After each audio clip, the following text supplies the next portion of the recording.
Hello students, welcome back to the next session for the poem, The Ball Poem. In this video, I'll discuss the poetic devices used by the poet John Berryman in the poem. As we have already discussed that the poem begins with a depressing tone, a sad tone, but it ends with a very hopeful and encouraging tone. So let us now begin pointing out the poetic devices. But before that, I would like to tell you that the poem is written in free verse style. The poem is written in free verse. Now, what is free verse? Okay, I request you to go through the poem. Do you find any sort of rhyme scheme? Let me read out the last words of all lines. They are ball, go, then, water, balls, boy, down, where. So we do not find any rhyme scheme. So when there is no rhyme scheme used, the poem is written in free verse style. So here the ball poem has been written by John Berryman in free verse style. Okay, so coming to the very first line, what is the boy now? Who has lost his ball? Boy, now, who lost? What has been repeated?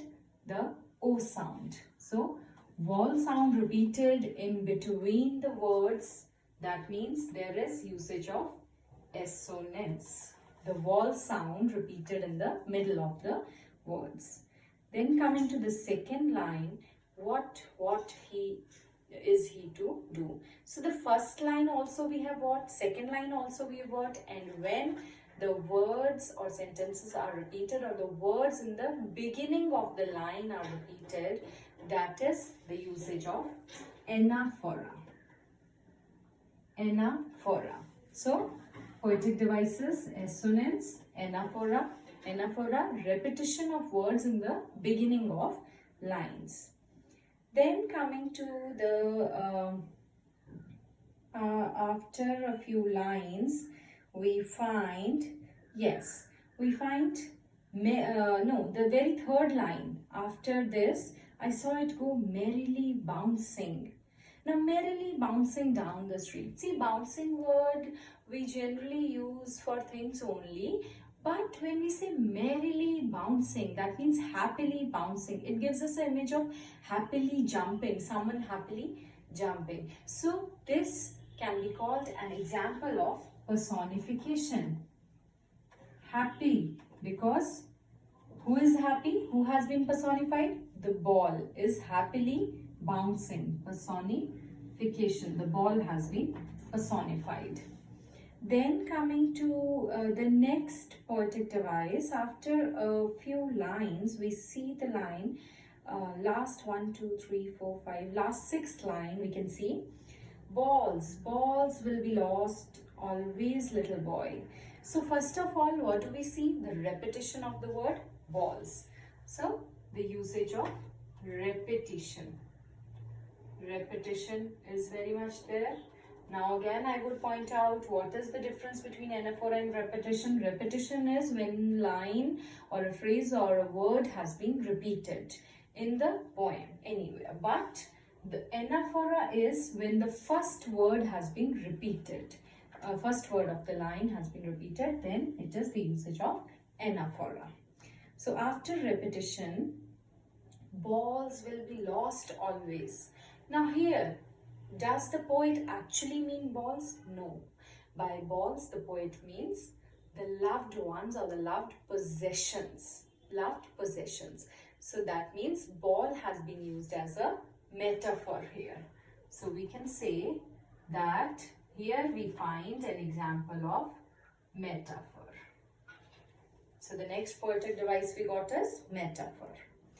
Then the very next line after this, and no one buys a ball back. So, no one buys a ball. Buys a ball back. What has been repeated?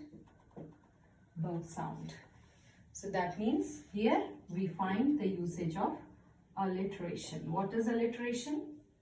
the repetition of a sound in the beginning of adjacent or closely related words is alliteration.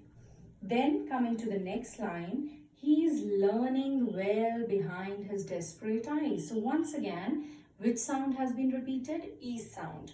Learning well behind desperate eyes. Everywhere which sound has been repeated? E sound. So that means once again we find the usage of assonance. Repetition of vowel sound in between the words is assonance. Then after this in the the assonance in well behind his desperate eyes. Okay, so with that I think I've covered all the poetic devices found in the poem, and we can also call that we find symbolism here. As we said that symbolism,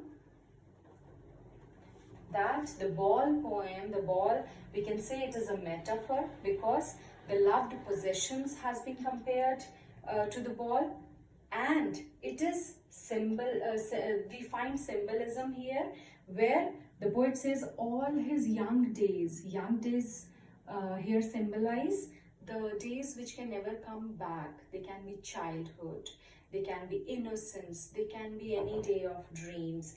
And the ball poem, the ball has also been symbolized. We can say the ball has been symbolized as loved possessions. So it is the both of the devices can be mentioned here, and that's all. So let us once revise. First of all, I told you that the poem has been written in free verse. Then coming to assonance, which we find twice. Once in the very first line, then one more we find.